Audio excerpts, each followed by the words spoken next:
Pueden tomar asiento. Buenas noches. En esta noche de tanto frío, vamos a ver si es posible calentarnos un poco abriendo nuestras Biblias al libro de Génesis, el capítulo 49. Siempre nos estamos acercando al final de este estudio del libro de Génesis. Y el capítulo 49 se trata del momento cuando Jacob, o Israel como también se conoce, está bendiciendo a sus hijos poco antes de morir. Y cada una de estas bendiciones sobre sus 12 hijos es algo importante, porque estas bendiciones en realidad trazan la historia de Israel en el futuro. Algunas de estas bendiciones son profecías que todavía no se han cumplido. Y a la misma vez aquí podemos ver características de Cristo Jesús, porque Israel en cierto sentido nos da una mirada futura de Cristo que viene. Y a la misma vez aquí podemos encontrar muchas verdades, principios, conceptos para nosotros hoy en día. No vivimos bajo la ley. Sin embargo, el Antiguo Testamento nos da conceptos, principios, verdades, ejemplos para nuestras vidas hoy en día. Ahora, tenemos que tener mucho cuidado en no leer demasiado en el texto.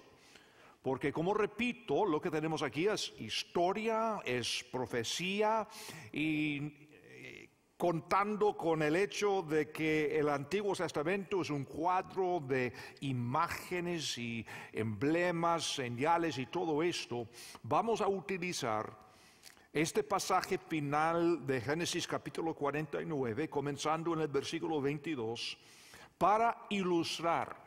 Esta es la palabra que quisiera señalar y hacer énfasis en esta palabra: ilustrar tres verdades para todos los que desean crecer en sus vidas espirituales y vivir vidas de propósito y significado. O sea, quiero dejarlo bien claro que lo que les voy a compartir esta noche no es la enseñanza directa del texto, sino son ejemplos para nosotros, para que nosotros podamos tomar los ejemplos de estos hijos de Israel y vivir vidas hoy en día como el Señor quiere que vivamos.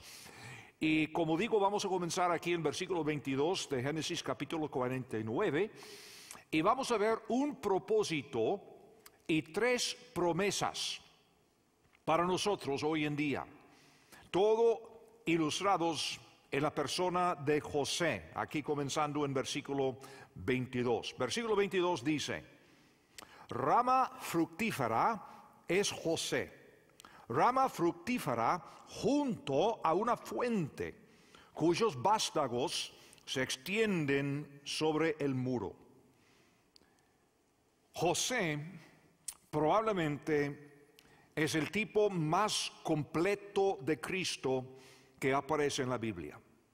Es decir, cada aspecto de su vida en alguna forma señala al Cristo que vendrá. Y por eso el ejemplo de José nos enseña no solamente cómo es el Señor, pero por eso digo que vamos a usar esto como ilustración para nosotros, porque nos enseña también cómo nosotros debemos ser como Él, porque Cristo vive en nosotros. Y la meta de la vida cristiana no es la felicidad, la meta de la vida cristiana es conformarnos a la imagen de nuestro Salvador. Y esto a veces requiere que pasemos por problemas y pruebas y todo esto. Pero este versículo 22, muestra a José como una persona fructífera. Es decir, el propósito de Dios en su vida es rendir fruto. Ahora, ¿qué podemos decir de nosotros? Vamos a ver algunas palabras que dijo el Cristo, el Mesías, en Juan capítulo 15, por favor. Juan capítulo 15, el versículo 1. Bien obvio, el versículo 22 aquí en Génesis habla de fruto, pero aquí en Juan capítulo 15, el versículo 1 dice: yo soy la vid verdadera y mi Padre es el labrador. Todo pámpano que en mí no lleva fruto, lo quitará. Y todo aquel que lleva fruto, lo limpiará para que lleve más fruto. Ya vosotros estáis limpios por la palabra que os he hablado. Permaneced en mí y yo en vosotros, como el pámpano no puede llevar fruto por sí mismo si no permanece en la vid, así tampoco vosotros si no permanecéis en mí. Yo soy la vid, vosotros los pámpanos. El que permanece en mí y yo en él, éste lleva mucho fruto, porque separados de mí nada podéis hacer. En otras palabras, el Señor nos ha escogido para que haya fruto en nuestras vidas. Un ejemplo de muchos que podríamos dar es lo que encontramos en el libro de Gálatas, porque es un ejemplo tan directo, tan obvio. Gálatas capítulo 5, el versículo 22. Mas el fruto del Espíritu es amor, gozo, paz, paciencia, benignidad, bondad, fe, mansedumbre, templanza. Contra tales cosas no hay ley. Aquí, por supuesto, estamos hablando del cambio en nuestras vidas por andar en Cristo Jesús. Pero es una clase de fruto, nada más, porque hay otros ejemplos. Por ejemplo, una forma de dar fruto es reproducirnos a nosotros mismos. Es decir, dar fruto en las vidas de otras personas. Eso se llama hacer discípulos, en otras palabras. Ahora, la pregunta para nosotros: ¿cómo nos comparamos a la medida bíblica? Es decir, ¿qué tal el fruto en nuestras vidas? Si dice rama fructífera es José, rama fructífera junto a una fuente. ¿Cómo somos nosotros? ¿Qué tal el fruto del Espíritu Santo en nosotros? Es decir, el cambio de carácter, el cambio de personalidad que ha de haber en cada uno de nosotros como discípulos de Cristo Jesús. Y la otra cosa sería, ¿y dónde está el fruto en las vidas de otras personas? Estamos hablando mucho aquí en Graceway en estos días de los grupos pequeños, mi casa es su casa, etc. Pero como he dicho tantas veces, el propósito de estos grupos no es disfrutar de una buena comunión, aunque esto, por supuesto, es importante. Pero básicamente es para ser discípulos, para reproducirnos a nosotros mismos. O sea, el propósito no es tener un grupo de 12 para que el próximo año sea un grupo de 24, es tener 2 grupos, para que cada grupo pueda estar creciendo. Y de los 2 grupos, 4. De los 4, 8. Que es una forma de multiplicarnos, dando fruto. Este es el propósito de nuestras vidas. Ahora, en el caso de José, tenemos también 3 promesas. Volviendo a Génesis capítulo 49, el versículo siguiente, el 23, dice: le causaron amargura, le asetearon y le aborrecieron los arqueros. ¿Qué tenemos aquí? Jacob, en su bendición, inspirada por el Espíritu Santo, está dándole a su hijo amado José, una promesa de oposición. Pues otra característica de nuestro Señor. Y si nosotros nos vamos a conformar a su imagen, nosotros también podemos esperar oposición. Aquí se habla de arqueros. Y casi siempre cuando aparece en la Biblia un arquero, tiene alguna imagen negativa. Como por ejemplo la primera vez que aparece es en Génesis capítulo 10, versículo 7, el ejemplo de Nimrod. Nimrod. Ismael, otro arquero, Génesis 21. Los dos son cuadros en algún sentido del anticristo. Y cuando el anticristo aparece en Apocalipsis 6, aparece como arquero. Así que el arquero es muchas veces en la Biblia emblema de nuestro enemigo. Entonces lo que Jacob está prometiéndole a su hijo José es oposición del enemigo. Pero a la misma vez le da promesa de fortaleza divina, porque en el versículo siguiente, el 24, mas su arco se mantuvo poderoso y los brazos de sus manos se fortalecieron por las manos del fuerte, mayúscula, pensando en el Mesías, por las manos del fuerte de Jacob, por el nombre del pastor, la roca de Israel.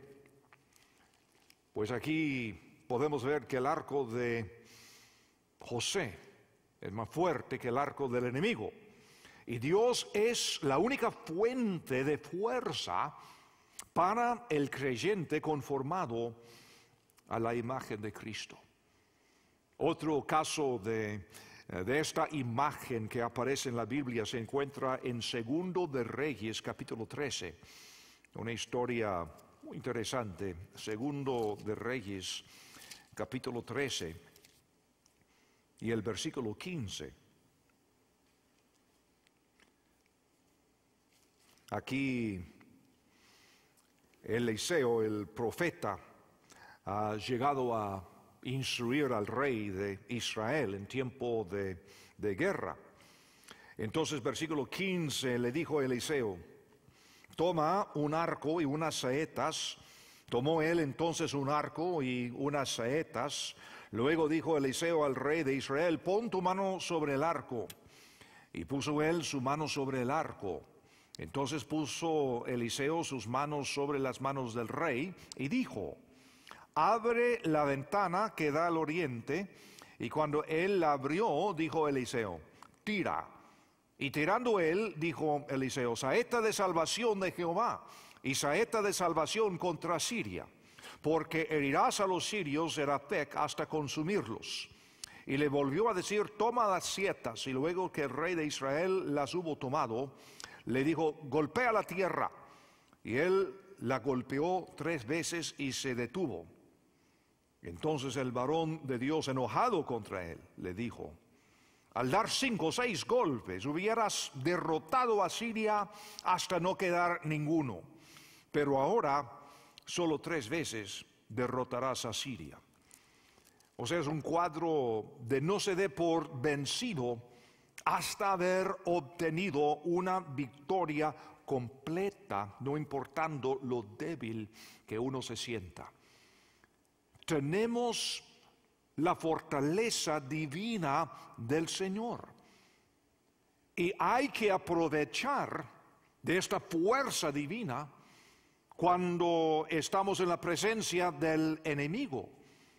Y algunas veces, si uno se siente bastante débil, algunas veces necesitamos que otros nos sostengan en sus brazos, como Moisés en su batalla contra Amalek.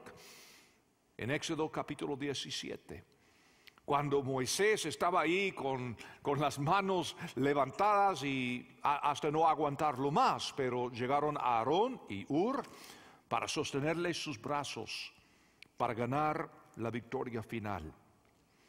Ahora, otra cosa muy interesante aquí en Génesis capítulo 49, versículo 24, es observar que los 2 advenimientos de Cristo Jesús se ven en este paréntesis, ahí al final del versículo, por el nombre del pastor, la roca de Israel. Cuando vino el Mesías la primera vez vino como pastor. Juan 10, yo soy el pastor. Primera de Pedro, capítulo 5, Pedro habla del Señor como pastor también. Pero cuando Cristo viene la segunda vez, viene como la roca, esa piedra de que habla Daniel, capítulo 2, para hacer pedacitos del reino de Satanás. Interesante las figuras de la Biblia. Es fascinante que en el Pentateuco, es decir, los 5 primeros libros de la Biblia, los libros de Moisés, o el Torá, como lo llaman los judíos, al menos son 7 títulos dados al Cristo, al Mesías: simiente, cetro, pastor, roca, Silo, estrella, y de nuevo aquí en versículo 24, Deuteronomio, otra vez roca. Qué interesante esto. En versículo 25 y 26 tenemos otra promesa todavía. Promesa de bendición y provisión. Versículo 25 dice: por el Dios de tu Padre, el cual te ayudará, por el Dios omnipotente, el cual te bendecirá, con bendiciones de los cielos de arriba, con bendiciones del abismo que está abajo, con bendiciones de los pechos y del vientre. Las bendiciones de tu Padre fueron mayores que las bendiciones de mis primogenitores. Hasta el término de los collados eternos serán sobre la cabeza de José y sobre la frente del que fue apartado de entre sus hermanos. En otras palabras, todo esto habla de bendición y provisión, todo esto prometido a José. Pero en otras palabras, las bendiciones derramadas sobre José excederán por mucho las bendiciones derramadas sobre sus padres. Y él sería apartado por esta bendición, tal como lo fue Jesús. ¡Qué promesa! Y usted, yo, nosotros también lo seremos, porque si nosotros como creyentes, si nos conformamos a la imagen de Cristo, entonces tenemos toda bendición y toda provisión.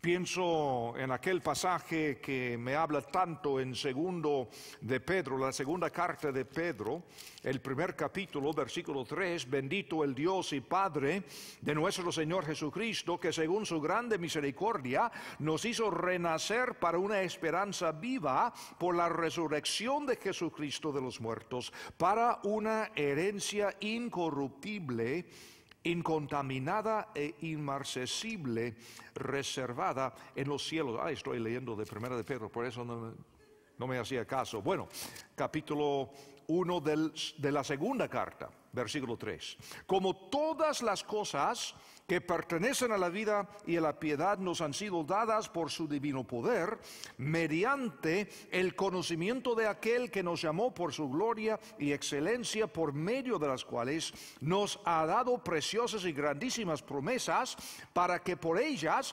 llegaseis a ser participantes de la naturaleza divina, habiendo huido de la corrupción que hay en el mundo a causa de la concupiscencia. Todas las cosas que pertenecen a la vida y a la piedad, hasta participar de la misma naturaleza de Dios. Es precisamente lo que el Señor le está prometiendo a José a través de esta bendición paternal de parte de su papá, prometiéndole toda provisión y toda bendición que sería apartado por esta abundancia de bendición. Porque Él es, en cierto sentido, cuadro del Mesías. Y nosotros, que somos sus seguidores, tenemos la misma promesa. La pregunta sería si nosotros estamos viviendo de acuerdo a estas grandísimas promesas. Porque muchas veces lo que pasa, nosotros decimos que somos creyentes, que somos seguidores de Cristo, pero por no mantener la vida espiritual, aunque tenemos acceso a todo esto, no lo experimentamos en la vida cotidiana. ¿Y qué tal la vida tuya? ¿Estamos viviendo según su provisión esta promesa? No es decir que no vamos a tener problemas, por supuesto que sí. También tenemos promesa de oposición. Pero aún en la oposición tenemos victoria. Como estamos viendo los domingos en el estudio de Lucas, viendo que esto de ser bendecido por el Señor es un estado, no es un hecho, es un estado. Mucho mejor que la felicidad, que depende mucho de las circunstancias. No, aun cuando estemos en circunstancias negativas, somos los bendecidos de Dios. Esta es la confianza que tenemos. No es decir que todo nos salga bien en cuanto a las circunstancias, ni en cuanto a la comodidad. Pero sí tenemos la promesa que Dios va a proveer todo cuanto necesitemos. ¿Qué promesa? Ahora, otro hijo como ejemplo, versículo 27. Benjamín es lobo arrebatador. A la mañana comerá la presa y a la tarde repartirá los despojos. Ahora, no se dice mucho. Y como digo, no queremos salir de lo que la Biblia dice, no queremos imaginarnos algo que no está, algo que no se puede implicar del texto bíblico, pero cuando medito, cuando pienso en esta promesa que el Señor le ha hecho a Benjamín, yo pienso en una frase del Nuevo Testamento, peleando la buena batalla, porque Benjamín es guerrero. Ahora aquí dice Benjamín es lobo arrebatador. Ahora muchas veces en la Biblia la connotación de los lobos es negativa. Son depredadores, matan de modo feroz, son animales nocturnos, pelean de noche. Y hasta en el Nuevo Testamento el lobo se usa a veces para representar a falsos maestros. ¡Wow! Pobre Benjamín. Pero los lobos también en la Biblia pueden tener una connotación positiva. Y en este sentido, Benjamín cumple esta profecía porque esta tribu, una tribu pequeña, produce los guerreros más feroces de Israel. Su nombre, Benjamín, significa hijo de la mano derecha. Como tal, en este sentido, es una representación de Cristo, sentado a la diestra de Padre. Y representa la naturaleza conquistadora de un guerrero. Y específicamente de nuestro Señor, el león de la tribu de Judá. En el Antiguo Testamento hay un hijo de Benjamín muy famoso, Ahod, que es el primer juez en el libro de los jueces, Benjamín. Y él es que logra entrar al palacio de Eglón, el rey malvado de Moab, y darle muerte. Es típico de los guerreros de Benjamín. Interesante, uno se convirtió en un guerrero poderoso, pero perverso en el albor del Estado de Israel. El otro guerrero de Benjamín en la Biblia se llama Saulo, el Saulo del Nuevo Testamento, mejor conocido como el apóstol Pablo, porque él también es hijo de Benjamín. Y él llega a ser un guerrero nocturno de Jesucristo en un tiempo de noche. Él dice que nosotros somos como luces en la noche. Cuanto más nos conformamos a la imagen de Jesús, más valerosos nos tornamos y más firmes son nuestras convicciones. Y llegamos a ser guerreros valerosos, luchadores por el Señor Jesús en este tiempo de noche.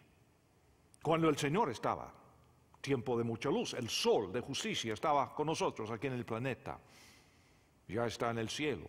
Y la Biblia dice que estamos pasando por un tiempo de noche. No hay mucha luz. Nosotros ahora somos las luces en este mundo, reflejando la luz de Cristo Jesús. Qué interesante, entre más oscura la noche, más brilla nuestra luz. Y nosotros como Benjamín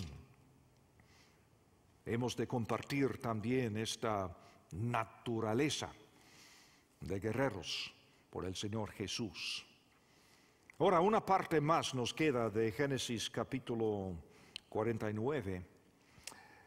Y leyendo estos últimos versículos del 28 al 33, hay otra frase del apóstol Pablo que viene a mi mente.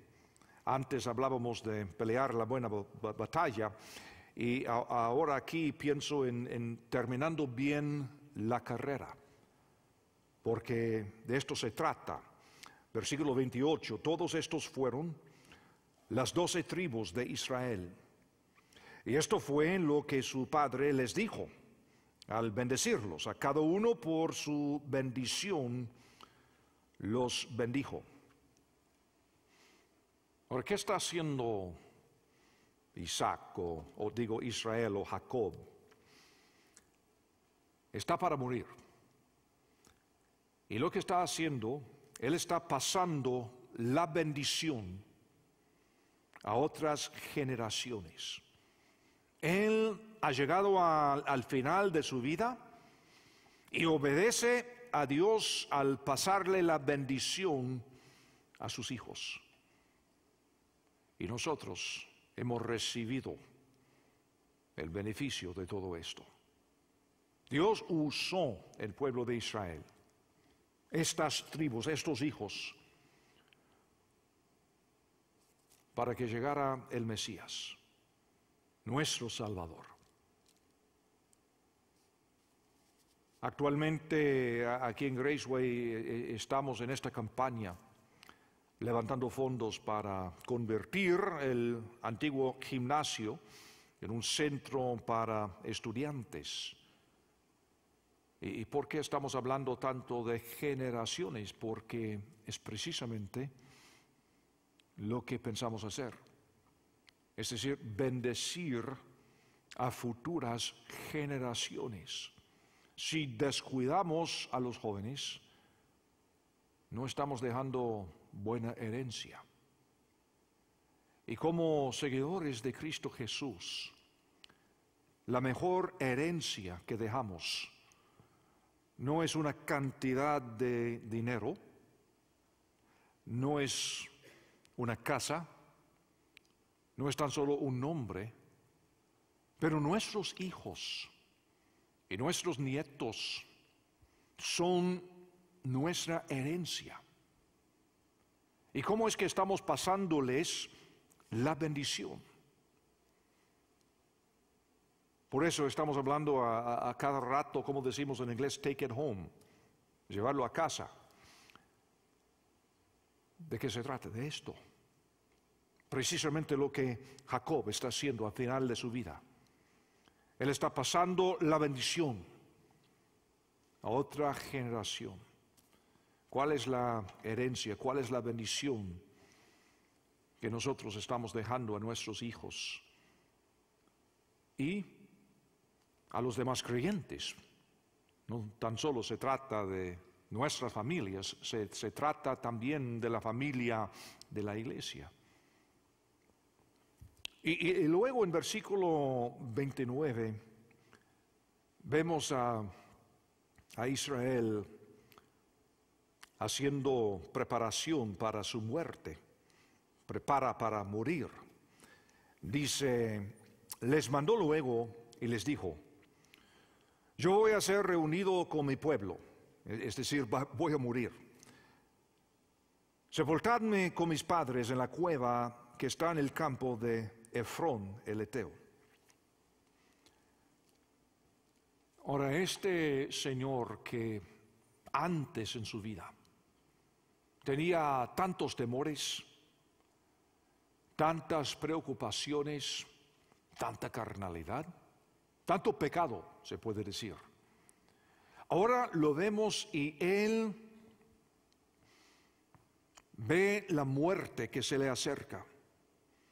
Y no hay temor en los ojos de Israel al aproximarse al final de su vida. Qué tremendo. No sé tú, pero yo varias veces he tenido,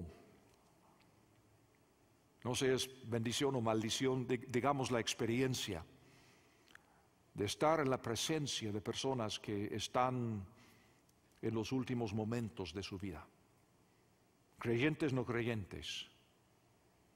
¿Y qué contraste hay entre varias personas? Sabiendo que van a morir. Y algunos, como Israel ahora, con los ojos abiertos, sabiendo lo que viene, pero sin temor. Y otros, puro pánico. Ahora, digamos, Israel no ha vivido la vida más completa, más espiritual, al contrario. Pero gracias a Dios que al final de su vida, por fin, él ha aprendido lo que es la vida espiritual. Yo recuerdo cuando mi papá estaba en sus últimos momentos y ya tenía 2 o 3 semanas de estar agonizando y toda la familia estuvimos ahí a su lado y él estaba ahí con sus ojos cerrados y nosotros esperando cada respiración y anticipando este momento y ya tenía un tiempo de estar ahí dormido, ojos cerrados y todo esto y fue quizá el momento más cómico en todo esto, con todo respeto les digo, pero abrió sus ojos y dijo, ¿no estoy muerto? Y fue como una desilusión, ¿no? Que anticipaba abrir sus ojos en el cielo. ¿No estoy muerto? Oh. Y aquí podemos ver una actitud similar en el caso de Israel, que está anticipando su muerte. Pero anticipando en todo sentido, o sea, sentido bueno. ¿Y qué podemos decir de nosotros? Pienso en Pablo en 2 Timoteo capítulo 4, cuando él también sabía que le iban a quitar su cabeza y ahí estaba preparándose, pero sin temor. O sea, sobrio y toda la cosa, pero sabiendo que había peleado una buena batalla y que iba a terminar bien la carrera. En versículo 31, cumple por fin el propósito de Dios. Ahora, yo encuentro muy interesante el versículo 31.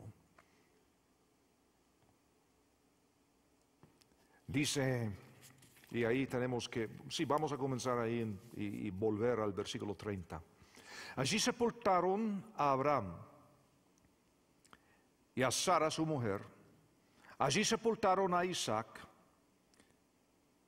y a Rebeca su mujer. Perdón, ¿dónde estoy? ¿Cómo no? Y a Rebeca su mujer, allí también sepulté yo a Lea. Momentito.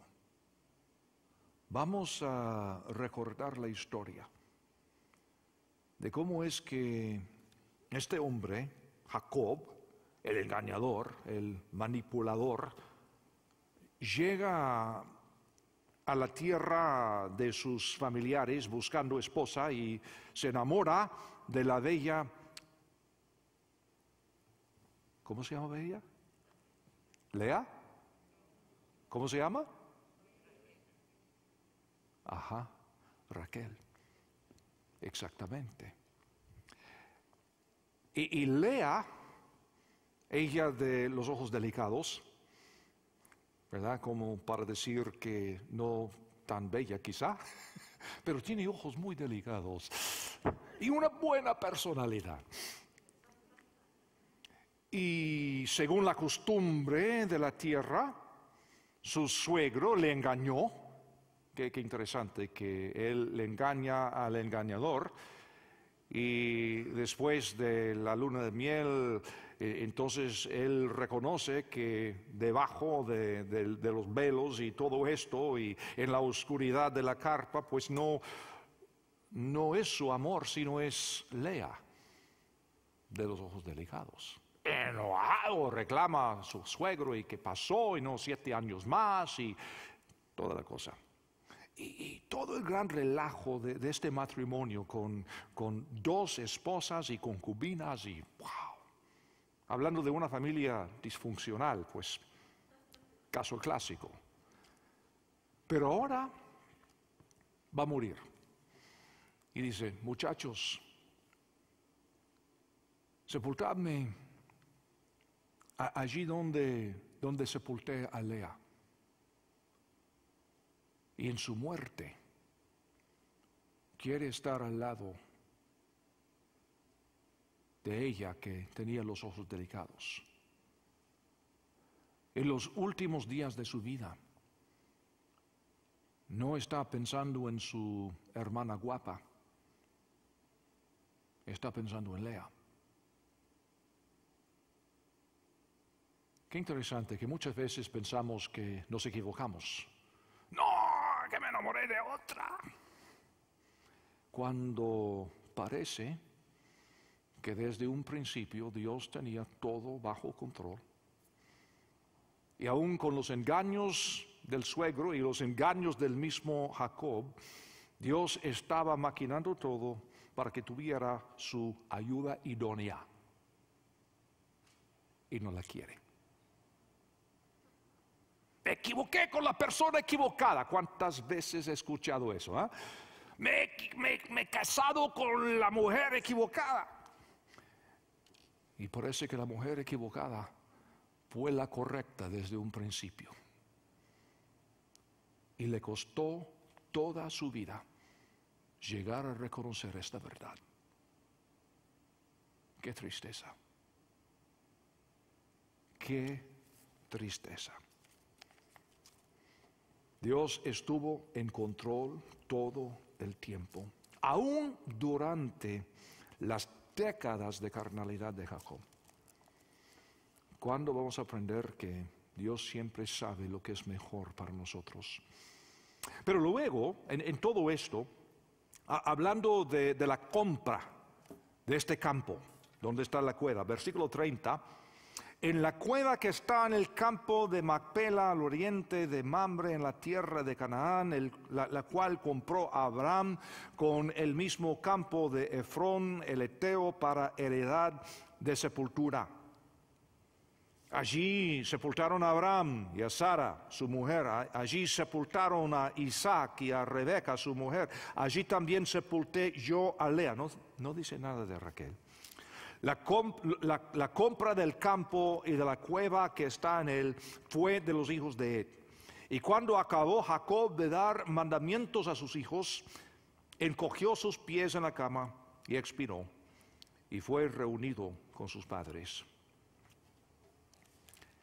La última cosa que hace este señor Israel es arreglar la compra de este campo. Misión ya cumplida.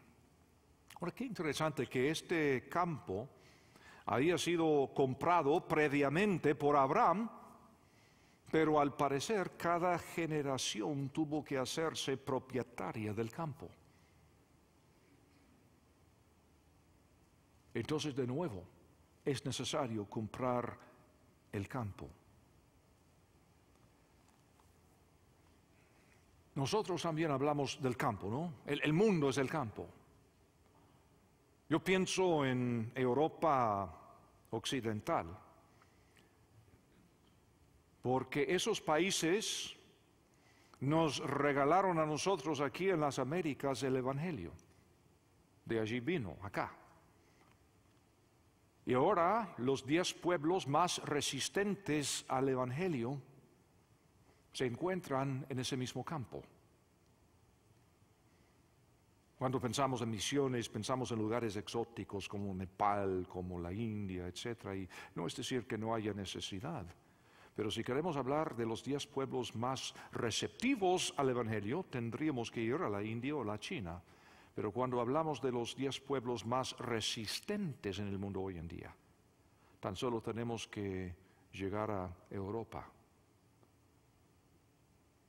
Es decir, que hubo un tiempo cuando algunos compraron el campo. Ahora no. Ahora nos toca a nosotros. Ahora nos toca a nosotros, esta generación, comprar ese campo que fue comprado hace generaciones atrás.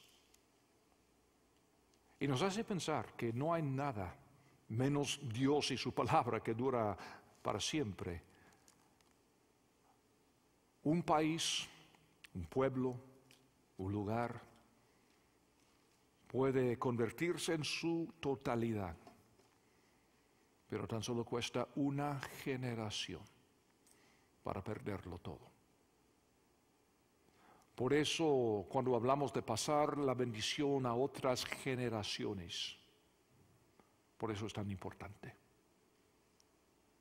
Todos nosotros podemos dar testimonio de cuando recibimos al Señor y cuando su luz nos apareció y cuando depositamos nuestra fe en Él y Él nos dio vida nueva, perdón de pecado y algún día nosotros vamos a morir, si el Señor no viene antes, por supuesto. Pero algún día vamos a morir y si no hemos bendecido a otras generaciones, lo que ahora es un lugar de mucha actividad evangélica podría convertirse en desierto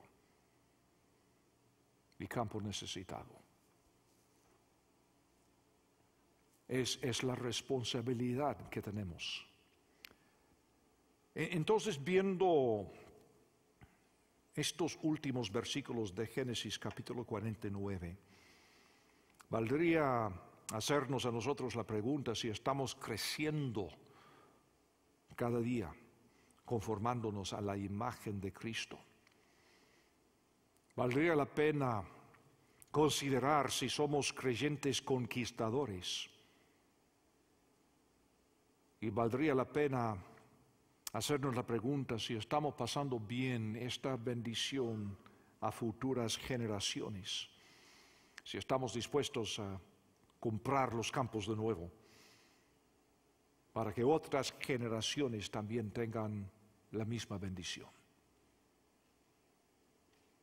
Hace no muchas generaciones Inglaterra enviaba misioneros por todo el mundo, nombres famosos, hicieron cosas increíbles. Y ahora muchas iglesias en Inglaterra son museos, son clubes nocturnos, son lo que fuera. Inglaterra es un campo misionero. En poco tiempo, menos de un siglo. ¿Qué vamos a dejar para nuestros hijos y nietos? Más que una cuenta bancaria, espero. Más que unas casas o terrenos. Qué lindo sería dejarles una herencia espiritual como Jacob. Y qué lección más importante, porque Jacob vivió la mayoría de su vida en una pura carnalidad. Ahora, sería lindo vivir toda la vida sirviéndole al Señor. Pero también este ejemplo quiere decir que no hay nadie aquí que no pueda comenzar desde hoy a arreglar su vida, conformarse a la imagen de Cristo para dejar bien una herencia para otras generaciones. Si Jacob puede hacerlo, nosotros también. Oremos. Padre Santo, qué rica tu palabra, qué instrucción, qué ejemplo tenemos en ella. Y te suplico que podamos hacernos estas preguntas con honestidad y sin temor, para que nosotros también podamos pelear la buena batalla y terminar bien la carrera. Y Señor, si hay alguien aquí o escuchándome en este momento por internet o por alguna forma digital, te suplico, Señor, que cada uno de nosotros podamos examinarnos a nosotros mismos para ver si somos de veras tus seguidores, tus discípulos. Y si no, que podamos depositar nuestra fe en tu Hijo Jesucristo. En el nombre de Él te pedimos esta bendición, Señor. Amén.